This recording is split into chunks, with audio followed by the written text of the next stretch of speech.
back to my channel. Today I'm going to be talking about how to come up with ideas for your book. This is going to be on a series on how to writing tips and tricks to write your novel or your novella or your short story. But in this video we're just going to be talking about ideas and how to come up with ideas for a story. About a year ago, or a little over a year ago, I wrote a short story that got me shortlisted in a writing competition. And the idea for the story came about by just, I really do not have the exact moment that the idea was born, but I know that it was born from a series of things that I had seen online. The first one, I think, was this story. I don't know where I saw the story, but it was a story about a man who was at death's door, about to die, about to pass on. And so he called for his friends to come and pay him a visit or something like that. And for the duration of the time that his friends were there, this man was healthy, this man was cracking jokes with people, this man was very alive. But after his friends left, he passed on. And I think that the idea, like the moral of the story, was about how community is very important or something. I cannot really remember the exact story. The idea for my short story came to me in the most unusual way. And eventually, when I started to break down the story, when I started to write the story, I realized that this was the story that had inspired it. So when the idea for the story came, at the time that it came, I started to write it down. I wrote like a brief, let me say, a brief synopsis of the story, right? At the time, I didn't even know that it was inspired by this story that I just shared. It was later on, when I reflected back on the story, that I realized that this story was partially what had inspired it. As I said when I was interviewed about my story, the story came to me fully formed for the most part. The story came to me almost fully formed, and then as I started to write, I had more clarity on the story. But when I had reflected back, I realized that it was inspired in a way by this story of someone who is at death's door and invites his friends to come and pay him a visit, and feels better just by their presence, and only dies after they had left. So this brings me to my first point, that you cannot really have a story without consumption of other stories.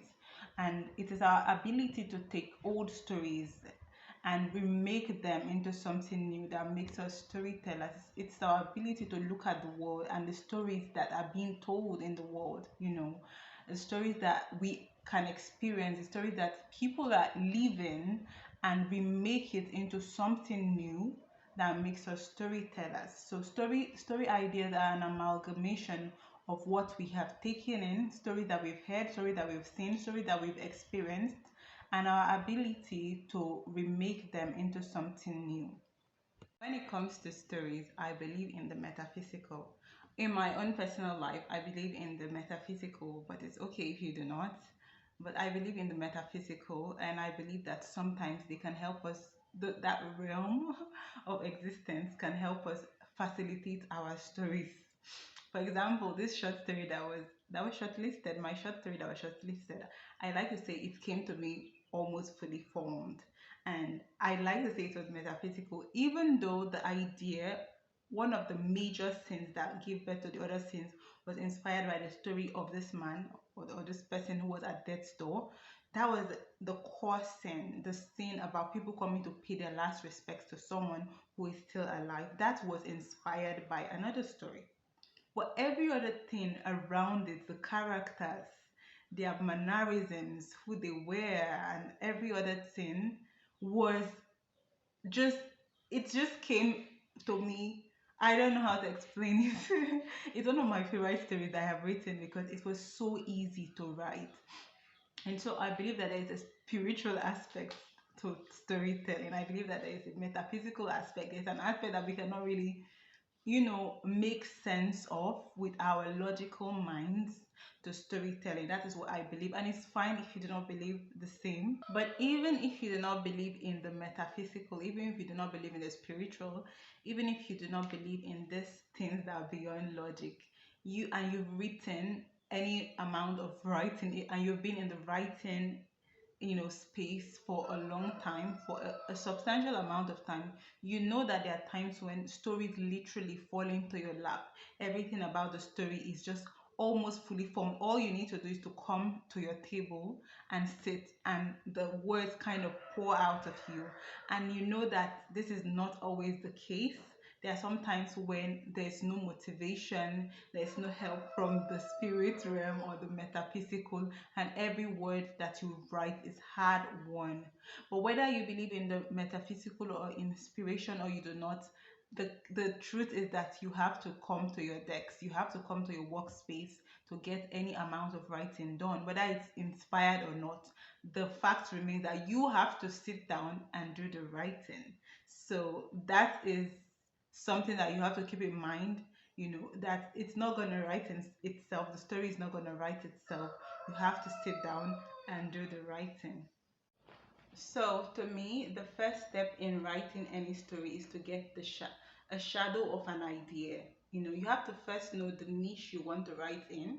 Even though I think that you can start out wanting to write one niche and then, branching out into another niche. But I feel like it's good to have an idea of the niche you want to write in, and then get a shadow of an idea.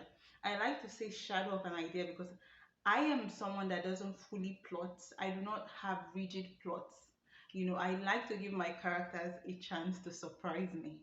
So I love shadows of an idea. So what I mean by shadow of an idea is that the idea doesn't have to be fully formed. It just has to be a very, poignant scene, a very interesting scene that you start from, that then you can now build onto.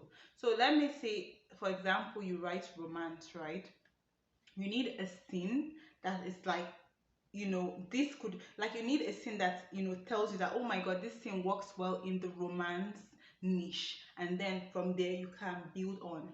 So the other day in my book club WhatsApp group, someone sent a video to the club group, and I remember checking it out, and the first thing that occurred to me as I watched it was like, wow, this is gonna work amazingly in the romance niche. And what was the video about? It was about a guy who hires a professional hugger, and their chemistry, my goodness, the chemistry of the people in the video, I was like, wow, this works beautifully in the romance genre. And so, sorry, I'm it's very hot. And so what the next step after having the shadow of an idea and knowing if the scene works in what niche the scene works in, is to know the structure of, the genre, know what the story structure of the genre. For example, I'm just going to use my phone to check. For example, in the romance niche, there are certain, okay, just figure story structure as the ladder, like the steps of a ladder that gets you to a point, the point being the conclusion of the story. So your story structure is the steps you need to take, the steps that you must take in order to get to the top, and the top being the complete story, the top being a cohesive story that works in a particular genre. So for the romance niche, here are some steps that you need to meet. And I do not say steps as in you must always meet them, or you must always, use this story structure. But I think that it's very important to know the story structure so that you can know how to play around with it, and which of the steps you can avoid, you can afford to take out of the storytelling process. I don't know if I'm making sense, but I hope I am. So in the romance niche, the one of the major steps is the meet cute. This is when the two characters meet. This is when the two main characters meet. And so, like, let's say the idea that I got about the professional huggers, the meet cute will be them meeting, their first meeting, and how, quirky it is, and how, awkward it is, it might be awkward, it might be sweet, whatever you want it to be. The meet cute is a very important scene, and it's very important step in your storytelling process, because if they never meet, then the romance never happens, right? The next step in the romance, the next story, like the next step of the story structure after the meet cute, is the rejection of said attraction. So when these people meet for the first time, they're like, I'm feeling something here, I'm feeling something here.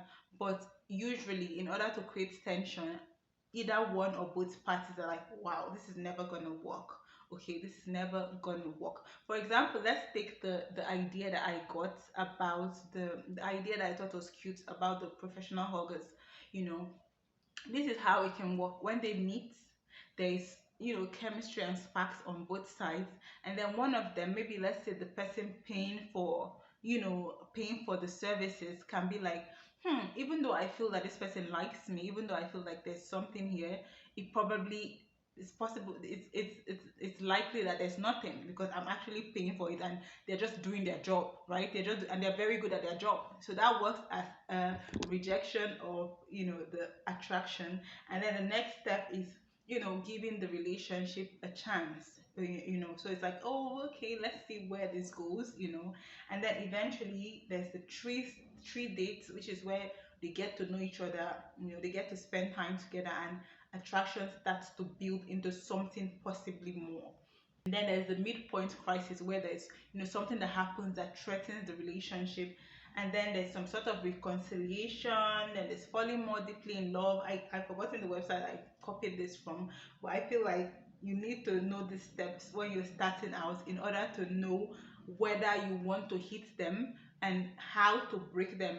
There's this quote about knowing laws of whatever, knowing the rules, so that you know how to break them and get away with it. Because if you do not know the laws and the story structure of a particular genre, you will, you will not be able to meet the expectations of the people who read that particular niche. Okay, so that is very important, to know the story structure. So if I'm going to summarize all that I've said, is, in order to get your story started, you need a shadow of an idea, something that works in a particular genre. You need to know the genre you're writing in. I hope I'm saying that right.